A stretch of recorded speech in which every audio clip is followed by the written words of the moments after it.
Hi, this is JD Slajchert, and you're listening to the FSF Popcast. The show that reminds you that we weekly throw all of our dumbest ideas and thoughts out into the universe. You're welcome. Our show is brought to you by our charity sponsor, the Red Shirt Widows and Orphans Fund, which supports the Wish Upon a Teen Foundation that helps out sick kids when they need it most. And just imagine the comfort you'll give Red Shirt crewman number 128. You'll know that when he puts on the red shirt and joins Phoenix on a journey in discovering the light, that he didn't leave his family destitute and without hope, because the Red Shirt Widows and Orphans Fund has his back, and what's left of his library books. All right, so our guest today is an author of several books entitled Moonflower, Joining the Choir Invisible, and his latest, Darling, You're Not Alone. He's a former college basketball player, and hopefully at some point we'll get an explanation of what the heck a gaucho is, but we'll see. We are very excited to welcome JD Slajchert to the FSF Podcast. Welcome to the show, JD. Guys, it's a pleasure to be here. I'm excited to be on the podcast with you both this evening, but just, honored. Excited to dive into hopefully some fun topics and talk about the books and about my sports background. And I'm looking forward to it. Yeah, absolutely. So, hey, let's just jump right into it. So let's start off by talking about some of life experiences and journeys taken. Now, through other interviews that I've seen of you, whether in video or in print, you've talked a lot about a young man named Luc Bodden and your experiences with him, his family, the Luke Strong Foundation. So how does that relationship, A, affect you as a human, but B, in your profession as a writer? Yeah, my goodness. I mean, it seems like for me, the real core essence of who I am as a person always goes back to Luc Bodden. And I really wouldn't be doing what I'm doing today had it not been for this incredibly brilliant young boy who just inspired my whole life. I'm pretty open and transparent with the fact that, I grew up in Los Angeles, California, and I was kind of a knucklehead student, and I didn't really care about much anyone but myself when this girl came up to me after one of my high school basketball games. So I was about 17 at the time, and she came up to me and introduced herself and said, "Hey, my little brother is your biggest fan and he wants to play basketball with you." And as I said, I was a bit of a knucklehead. So being the kind of cocky kid I was, I sort of just looked at her and said, "Sure, like, I'm sure there's a lot of people that want to meet me and play basketball with me. I'll get around to it when I can." And that was when she actually turned and said, "No, JD, it has to happen next week." And I asked her, why do I have to meet your little brother so soon? And that was when she looked at me and said, "Because my little brother is 6 years old. His name is Luke. And the last thing that he wants to do before he has to go into the hospital for a full year of isolation for a bone marrow transplant is meet you and play basketball with you." And oh, wow. Yeah, I mean, and Luke had something called sickle cell disease, which at the time I was very unfamiliar with. But as I, came to become close with him and his family, I got to learn all about it. And yeah, Luke really changed my life. And that moment when, you think about this, like think about being 17 and having someone say, they're your biggest fan, and that the last thing that they want to do before they go into the hospital is see you and meet you. And it was incredibly humbling, man. I ended up just sort of building this bond with Luke, and I ended up going to the hospital and seeing him all the time. And we had this incredible bond and friendship, and he would like talk trash to me too about my games because I mean, you wouldn't believe it. Because he like knowing that he had gone to every single game, he was sort of aware of like how many points I'd scored, how well I'd played, and I'd sometimes talk to him about my games, and he'd be like, "Yeah, well, if you hadn't missed that layup, you could have had 30 points instead of 28." And he had just this snappy personality that me and his family talk about to this day. But Luke's story would get better after he made it out of the hospital. So after he had his bone marrow transplant, I committed to UC Santa Barbara and went on to play college basketball there after high school, which for those of you maybe that geographically aren't as aware of where I live, that's only about 2 hours away from where I grew up in LA. So Luke would go and commute with his family to my college games then. And really for the next 3 years, we just did everything together, celebrated birthdays together, we would get, his favorite food was pizza, so we'd get pizza together after all my games. And he got to know all my college friends. And yeah, I mean, it was really just like a dream come true. And I had my biggest fan with me. And tragically, and it's obviously breaks my heart to this day, that only 3 years after his bone marrow transplant, now he was 10 years old, he passed away due to a stroke and complications from that procedure. And yeah, it was obviously just a completely heartbreaking and life-changing thing. But I sort of had that real shift, as I spoke about, kind of being that knucklehead kid, into, what, like, I need to do more with my life, and I need to put some passion into the things that I'm pursuing and going after. And it was only until after Luc passed away that I decided to become a writer, and that's when I sort of changed from this athlete into an author. And I'm doing everything I'm involved in today. So did you have interest in writing beforehand, like while you were playing? Because I know, like, with some writers we've talked to in the past, for some there was a time when they took a shift, like you went from being an athlete to an author. But there was some before that actual shift of lanes. They would find themselves like some artists before they became artists would doodle on notepads and stuff. Yeah, sure. And some artists, there's some writers rather, would write out little short stories here and there. And did you find yourself doing that, or was it just like one day? Because I asked this because right, exactly, because I'm the farthest thing from it. I can write like functional pieces of information, like if you need a proposal written to somebody, yeah, I can do that. But something that's going to be engaging and entertaining, right. Yeah, I'm probably not your guy for that. So that's why I asked. Were you a writer ahead of time, or was it just kind of there? It's an interesting question, and it's one that I think I've only come to understand later in my career after having now written a second book. Because initially I think it was even shocking to me how naturally I fell into novel writing. I mean, I really did just go into full book. Like, I hadn't written short stories or anything, and I wasn't getting like great grades in my writing classes in college. And I mean, I wrote my first book while I was in college still. So I was like turning in essays and getting C's on them while I was like working on a novel, which was pretty ironic, I guess I would say. Right.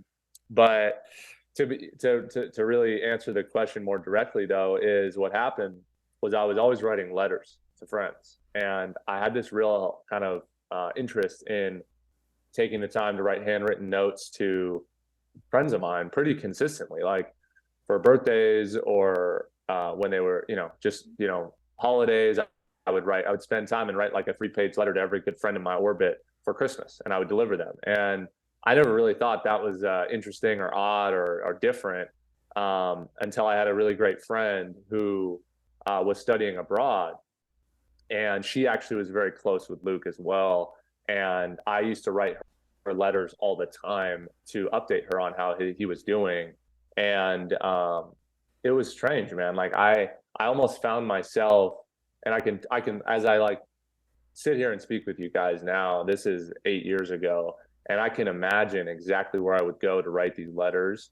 And it was like the best day of my week was to sit down and write these 2-page letters. And I would write them so frequently that this girl couldn't keep up with trying to respond to all of them. And it was then that I almost just decided, like, maybe I should stop writing letters to so many people that I know and write a book. And pretty soon after that I did. And yeah. Cool. Instead of writing individual letters, you're writing one big letter. Yeah, one everybody.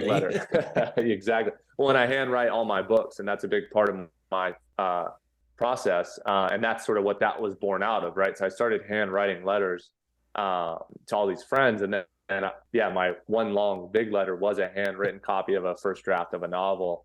And yeah, it was 400 pages of just pencil and paper. Nice. So in the foreword of your book, does it say dedicated to all y'all? Well, what's funny is my first book, I dedicated it to about 16 people. And Nice. My editor was like, you know what, I've never really seen that done, but I suppose that's not, there's no rule that says you can't do that. And I didn't really think that was odd until the book was released and I saw it, and my dedication page was like, the whole thing.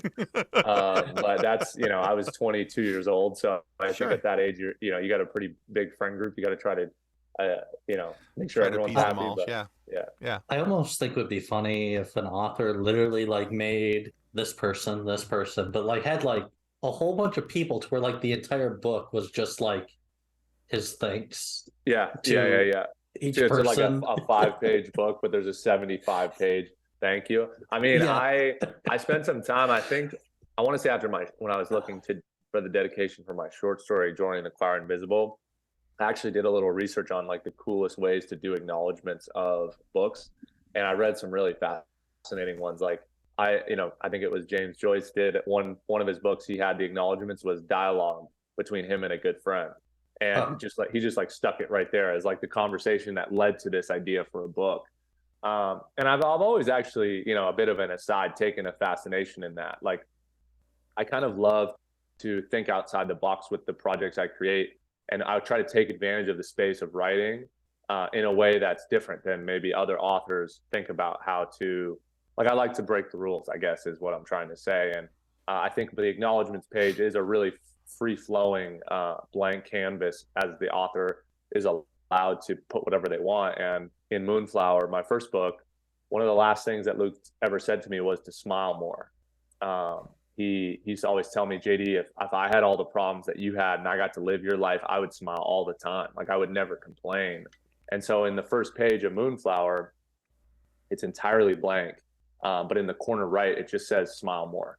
And I say that in speeches that I give and talks I go to high schools and things, because man, is there really anything more important than to smile more and to remember how lucky each of us are? And I feel like out of that entire book I wrote, that's the thing that sticks with people the most. It's just a little 2 words in the beginning. So I try to think about creative ways to sort of give the message I'm hoping to in a different way.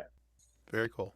So speaking of your process, my father is an author as well and has written quite a few books himself, mostly in the science fiction realm. Very cool. And that's one of his books, go. Custodians of the Cosmos. How did that get here? Oh, sorry. Love it. But so I understand like the wanderings of an author's mind and how they tend to work out when they pound out a story. So in your process, do you more often come up with the story idea first and then build the characters, or do your characters are there and then build the story around your characters?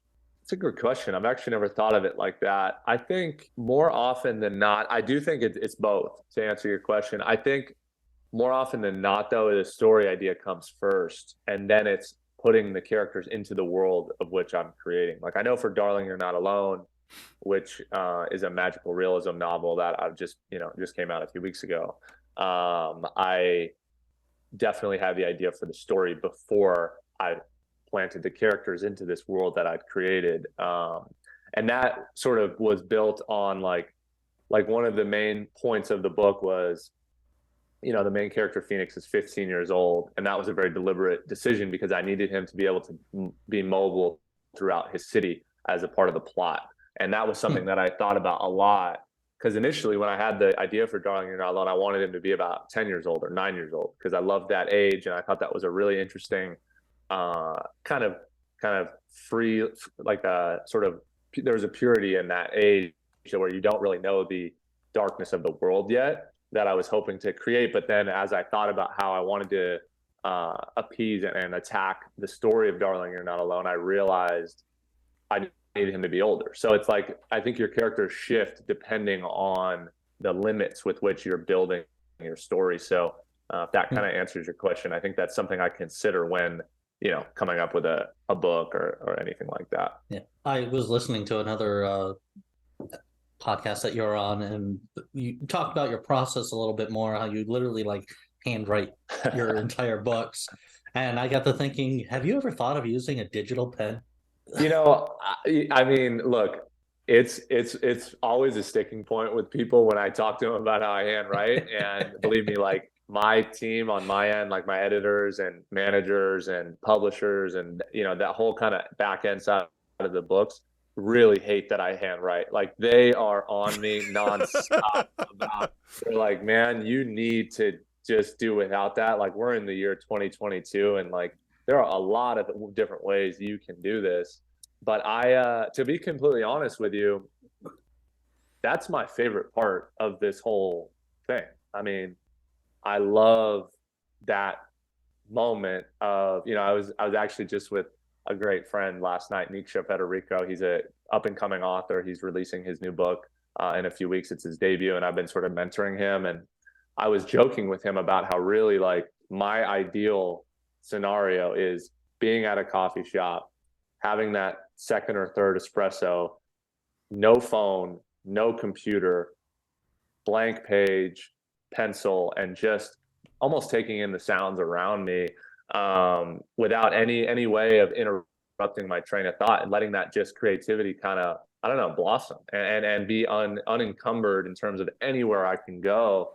And I mean, I don't know, it's very meditative. Like it's very freeing for me in a way that it's both like healing, I guess, in my own world as like a therapeutic method, and it's also how I write. So yeah, I think the digital pen, I mean, I guess I could flirt with that concept, but I don't know. I don't want to break up my meditation, but Oh no, like I think you can still write with the pen. It just records the strokes that you make. it goes straight onto like a Microsoft Word or Yeah, like into a digital format, so that way you don't have to take out your iPhone and like yeah, take the take a picture photos. of Yeah, each you page. caught that. Yeah, Yeah. that because that's step two. Step two is Right. then I have to go to technology, take pictures of it, and then I upload them onto the screen and I transfer them. Maybe, you know what? Maybe I've been I haven't looked into them that much, but I knew they existed, and I was just like, huh, that's a neat way you could. Well, I'll tell you another, maybe you heard this too, but another part of the process for me is I can physically see my progress. And I think when I'm handwriting it, I can see pages 9, 10, 11, 12, and they're right there. Like I can physically touch them. And that's a big part, I think, of my motivation to keep going. I mean, it kind of reminds me of like when you're in middle school and they say put the M&Ms on each paragraph you read. So as you go along, you get like little like rewards. That's almost like my way of doing that for myself is I can if any days I'm feeling like, man, I can't soldier on, I'm running out of energy or I'm tired, I can just look back and see, you know what, I'm 30 pages into a novel. Let's just get to 31 today and then 33 tomorrow and 36 the next day. And like that's sort of, I don't know, it's how my mind works, and I don't want to mess with that, but Hey, you do whatever you need to do, but yeah, I won't listen to them that keep telling me to stop. I'm gonna keep trying to talk my way through it. But Hey, if that's your creative process and that's how you get the magic to happen, you don't want to mess with that too much. That's the process. we'll see. As long as I can continue to control my own universe here, I will be handwriting. But There you go. the naysayers are out there for sure. I'm sure. Yeah, it is 2022. I get the especially on the technical side of things, going really paper pen really is what we're doing. Yeah, But yeah. yeah, I get it. And now, a word from our show sponsor, Level Up Sabers. Their link can be found in the show notes.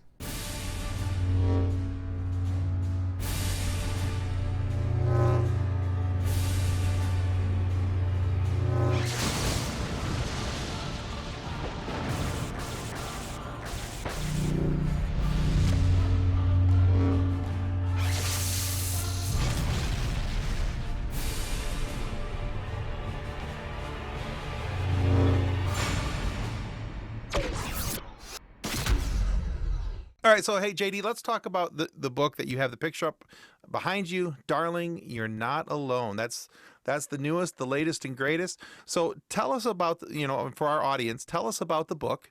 What's the story, the basis behind it, how it came about, and what this latest offering means to you personally. Yeah, man, it was a severe undertaking. It's a book that took me 3 years to write, handwrite as well, and it's a novel that is set in the year 1999 in the small town of Darling, Colorado, and the main character, who's our protagonist, who we follow through this story. His name is Phoenix Ivor, and Phoenix is someone who is entering his first year at Darling High School, which is sort of the local high school that he can walk to, and is sort of right in his neighborhood.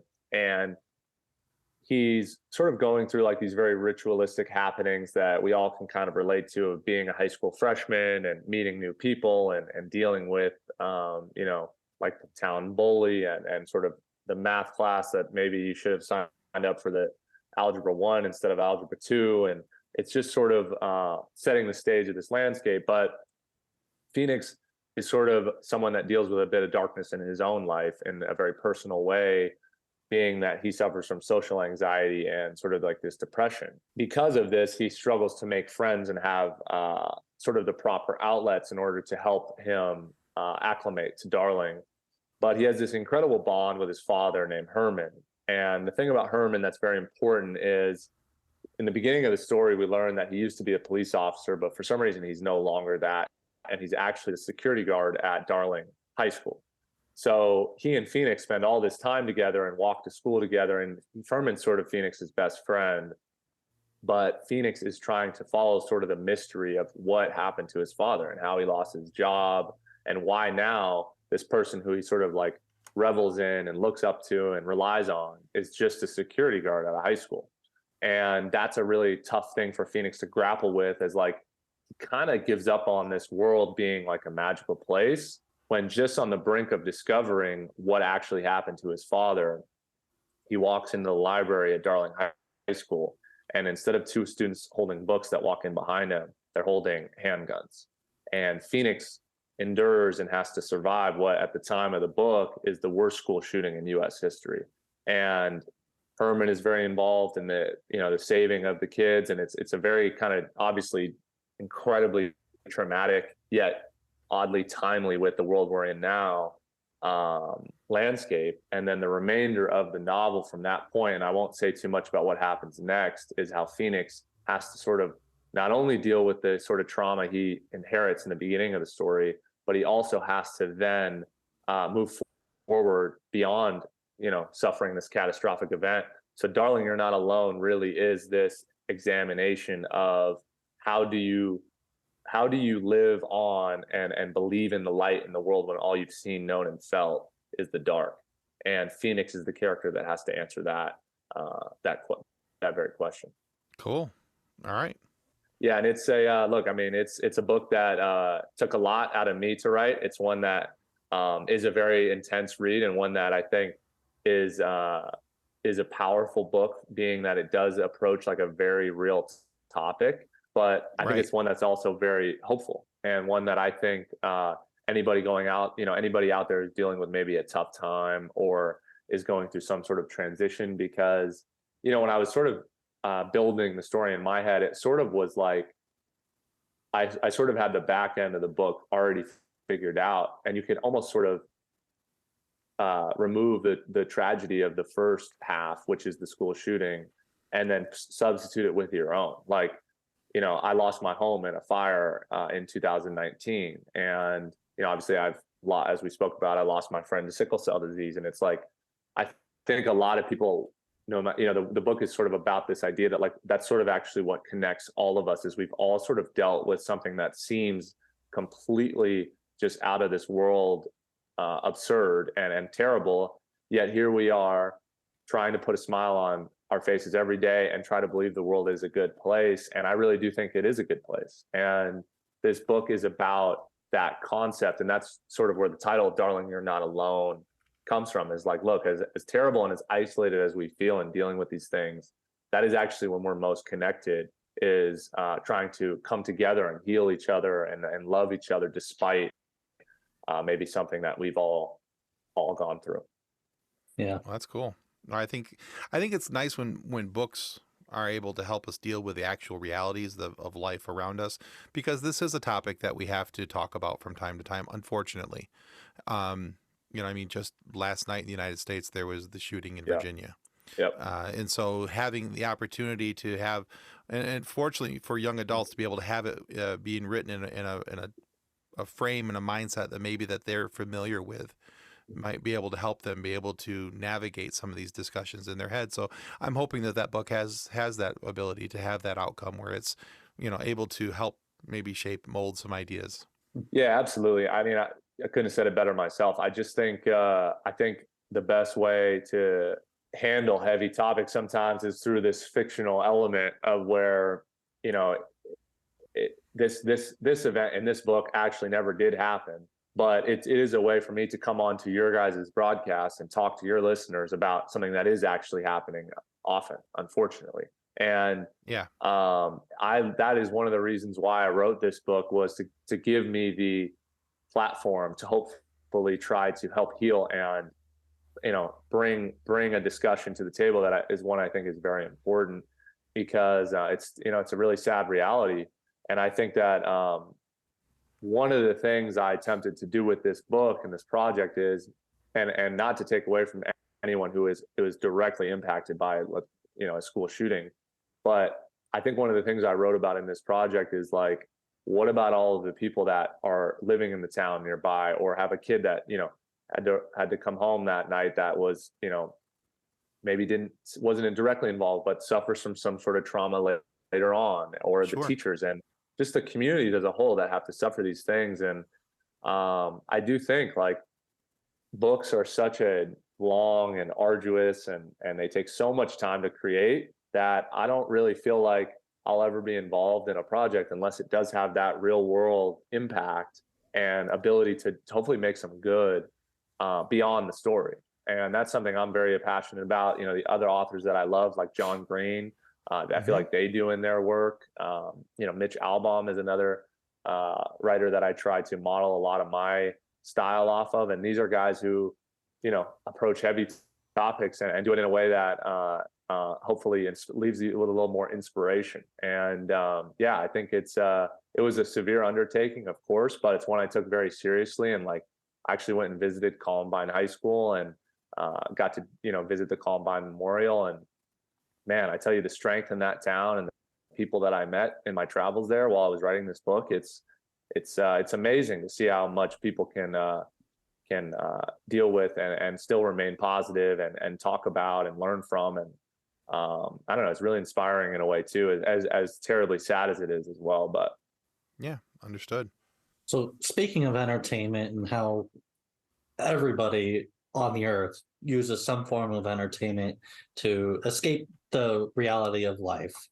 And oftentimes in these forms of entertainment, we see the light side, we see the dark side, and we even see the gray side. And sometimes we can even empathize with the so-called villain in the story. Yeah.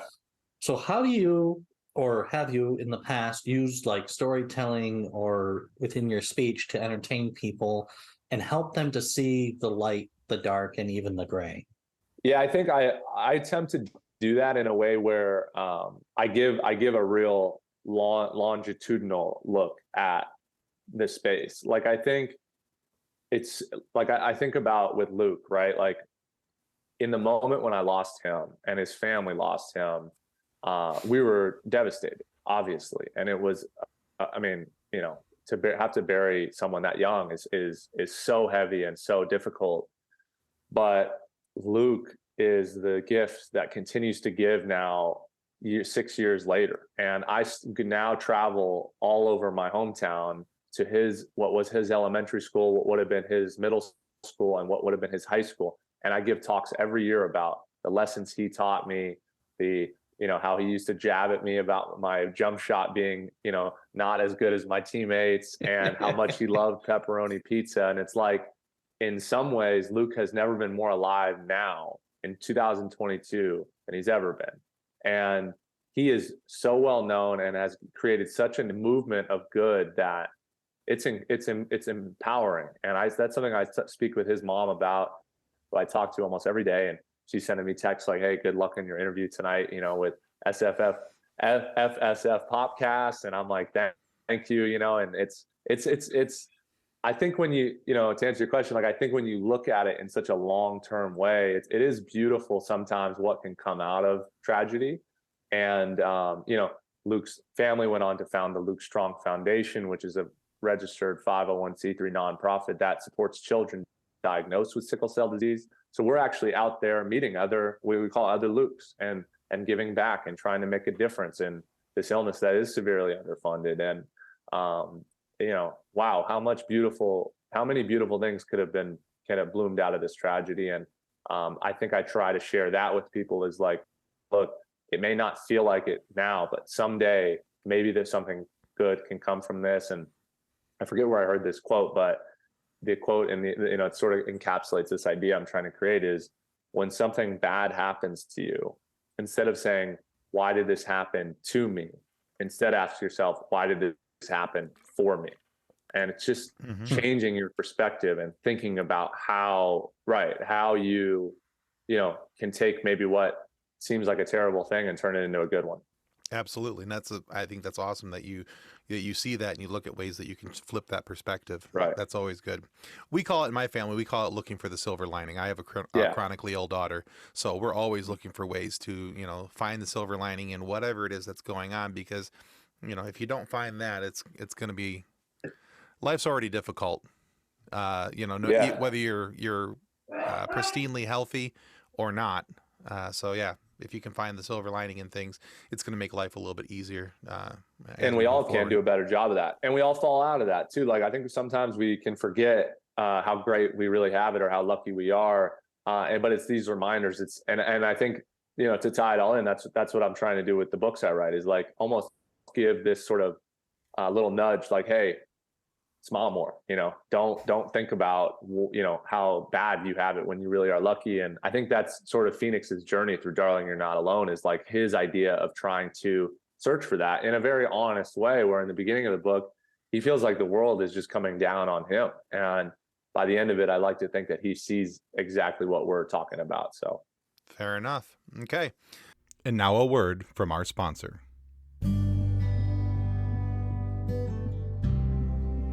Since 1982, Vital Signs and Graphics has been helping professionals with all their image, logo, and design needs. Perhaps you're looking for signs and banners, truck and trailer lettering, business cards, brochures, or other image and marketing aids. Vital Signs and Graphics in-house design studio has you covered. From logos to apparel, start to finish, Vital Signs and Graphics has everything you need to look and feel professional. Call Rick at 231-652-3300. He'll get you noticed. Welcome back to the FSF Popcast. All right, JD, let's talk about basketball and writing. So these two things my two favorite things, and coffee. There you go. You got me on the third one, that's for sure. Yeah. Many people may look at your life course and say, well, these two things, they don't go well together, basketball and writing, being an athlete and being an author. But these are both parts of your personality at this stage in your life. So how does one, because I look at being an athlete and the training and dedication and hard work that goes into being an athlete, especially at the collegiate level. How does all of that translate into helping you be an author? It's a great question, Tim. My athlete side of me is kind of comes out in here and there, and I probably suppress it a lot, but I think it is still very alive in my competitive nature. But I think the best way I can answer that is, I think most people that maybe see my career and where I ended up and my end result probably assume like, oh, I was always sort of this like, well recruited, dominant player from Southern California where I, was very successful. And I actually really don't remember my career being like that at all. And I remember being this sort of undersized redhead who was just, had allergies and was on the last guy on the team and was just loved the game. And I remember those days a lot of just falling in love with being around a group of guys that I loved and cared about and wanting to win no matter what position I was in. And I think that idea and mentality is what led me to writing and my idea of loving the sort of, pick yourself up by your bootstraps and just write every day. And no matter what terrible reviews you get, which I get plenty of those too. I mean, there's so much sort of that that does mesh with my writing and athletic career in that way, that you have to be very bullheaded and sort of just power on no matter what. And that's a really important skill, I think, as a writer to take on, because not everyone's going to like what you write. And you have to just, you can't let that affect your style or the way with which you write. And, no matter how many people tell me to handwrite, I'll never stop that. So it's like, that's that sort of stubborn athlete in me, I think. And I like to think too, that there's so much, I wouldn't say on the fly, but I guess I would say sort of flow state you get into as a player, where you can do all the prep you want and go through all the game plans and do all the practicing. But the minute that game starts and that ball goes up, it's you and the person in front of you, and you gotta read and react.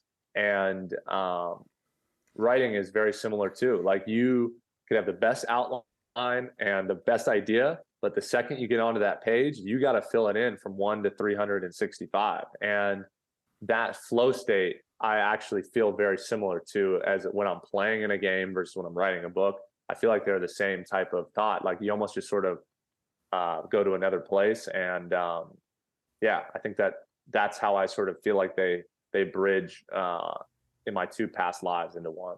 So, Interesting. so like in sports, you have to stretch and do all these things before you get ready to play. Do you do finger exercises to keep, from hand cramping? You know what's funny, man? The way you guys are ribbing me right now, which I love it, is that's like exactly how my former teammates are. They're like, hey, did you pull your wrist muscle today while you were writing?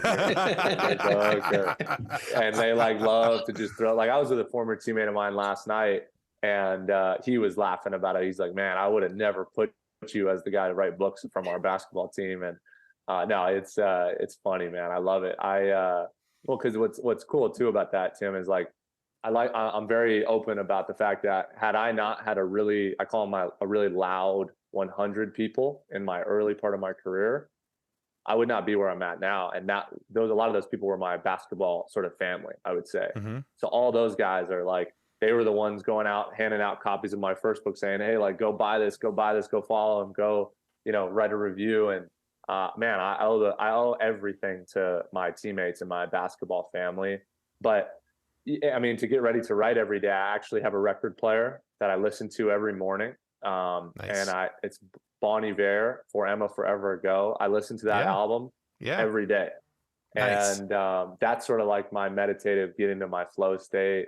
I do a lot of hot yoga as well. So I've got all my little rituals that I do before Have you I tried write. cold yoga? No, I've not. Neither have I. Maybe that's the Michigan. I'm in the Southern California. In Right, Michigan, we just well, walk outside now. So yeah, it was 60 degrees today, and I was pretty cold. So I have some words I'd like to share with you, but I don't share those on our podcast. So I was gonna say, did you pull a bicep lifting your notebooks? yeah. Well, look, I should get a little bit of cred from you guys, because I actually did at one point live in New Hampshire, in Phillips Exeter. I went to boarding school, and that was pretty north, and that was pretty cold, but that was only for about 9 months. So I came right back to the warm winter. And screw this, I'm going home. Yeah. All right. Exactly. Hey, fair enough. I've tried to move out of the winter states myself. My wife said no, so we're still here. So, love you, honey. So we all get to where we are in life because of the world around us, either the way we are shaped by circumstances or the assistance from family and friends. But so one way that we receive assistance is through advice and encouragement, usually when it's given when it's needed most, or 2020, or not that 2020. I meant like hindsight is 2020. But We needed it in 2022. Don't worry. Yeah, we for sure did. We for sure did. What is one piece of advice that you received that you would like to get the next generation of authors to have as well, besides smile more? Yeah, it's a great concept. Let me try to think. I think what I would say my biggest piece of advice is, no matter how, like, if you feel like there's a book inside you and you really want to write it, and you feel sort of this desire to put it into the world, don't let the discouragement of your really truly your own inner voice take that away from you. And especially when you write that first draft and you feel like it's terrible and it doesn't match anything that you initially set out to do. I'd say that's a very normal and just a part of the process it takes to write a book. And you have to be willing to work through bad draft after not so bad draft after a little bit less worse draft, and to wait, this is actually decent. And that takes time, and you just have to be persistent with it. So I would say don't let that discourage you, and be okay. And like, 50% of people that sit down and write a book can't finish a first draft. So if you overcome, and even if it's a terrible first draft, you're already well on your way, and you can make it better and get it into the right hands and have great editors and great people that slowly over time, and you just have to be persistent. So my advice would be just to continue to fight through maybe that discouraging first draft, because it does get better as you move along. Mm-hmm. Very good. Nice advice. All right, JD, one last question. We like to call it our silly question. And don't worry, there's absolutely positively no way that you won't piss somebody off with your answer. Cool. But we are a nerd and pop culture show, so we have to know which side of the aisle your nerd flag flies on. Are you Star Wars, Star Trek, or Stargate? Which one and why? So what's funny is I did a bit of research on you guys before I hopped on, and I actually was getting prepped in my little pre-interview kind of, while I was listening to my album, my record player, I was getting prepared. So my dad, who is like one of my best friends in real life too, is a huge Star Trek fan. So Okay. I'm not even going to go against him in any way, and I'm just going to say Star Trek. But I have to be completely honest with you. My knowledge about any of the three shows you just named is minimal, but I just go with Star Trek, being that's my dad, and I got to stay with him. So yeah, there's my answer for you. Fair enough. The Star Trek fans love you. The Star Wars and Stargate fans hate you. So don't worry about it. You got it. Star Trek's a big universe. You'll have a lot of fans over there buying your book, so it'll be fine. And the Firefly fans are just they're just disappointed that there wasn't a complete first season. So well, look, Star Trek is very important to my father. My father is very important to me. Therefore, Star Trek and we really have a bond like that. Great and answer. that's where JD Slajchert lies. I'm happy to stay on that team. There you go. So because Ensign Kim never gets a promotion, you and your father have a great relationship. There you go. Oh yeah. He's steered me right in many more ways than I've steered myself. So I'm gonna follow his lead on that.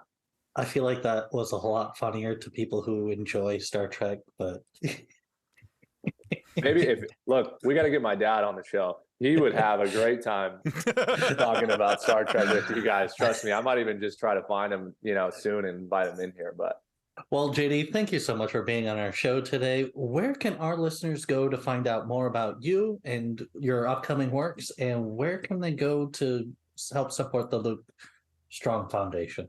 Yeah, for sure. So for the Luc Strong Foundation, you can go to www.lucstrong.org.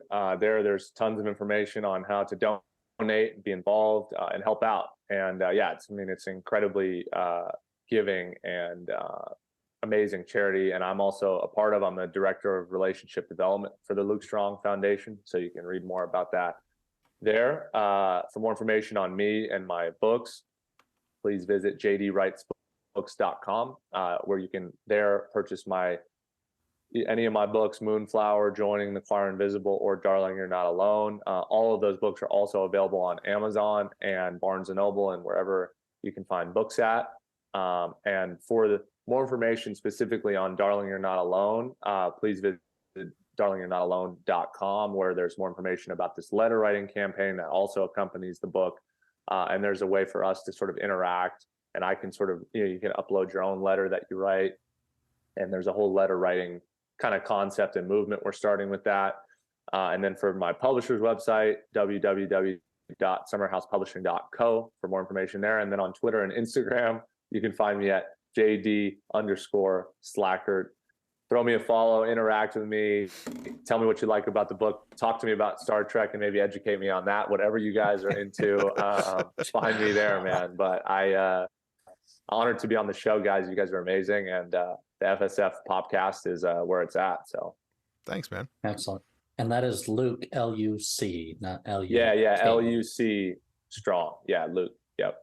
All right, cool. We want to remind everyone that subscribing is the single most important thing that you can do to help ensure that we get more amazing guests like JD Slajchert here today, so we can have these funny moments for you to be able to listen to. So please subscribe. It helps well more than we'll ever really be able to tell you.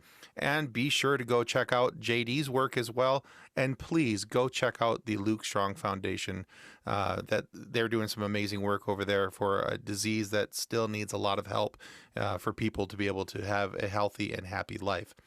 But if for whatever reason you are not happy with the content of our show today, please feel free to lodge a complaint with the head of our complaint department, JD's editor. He found out that we do all our writing in pencil as well. The editor is out there looking for errors and issues, and what better than a podcasting troupe that specializes in errors and issues that need to be edited out? We really are an editor's dream. Or nightmare. Either way, they're both dreams. So just send 2 copies of your complaint form. The editor will make sure that our mistakes are stricken from the record and that we are highlighted for the mistakes that we are. Don't worry. Although we're used to hearing and used to bearing the burden of our own embarrassments, it will be different when it's brought to you by a professional. Or at least that's what we're hoping. Well, thanks again, JD. That was Thank you so wonderful, much. guys. You guys are amazing. Thank you for having me. I hope all the listeners out there loved it. And yeah, check out the books. Excellent. Let me know what you think. Will do. All right, guys, that's going to conclude us today for the FSF Popcast. Goodbye. Ciao. On behalf of the rest of the hosts of the FSF Popcast, we want to thank you for listening to this episode.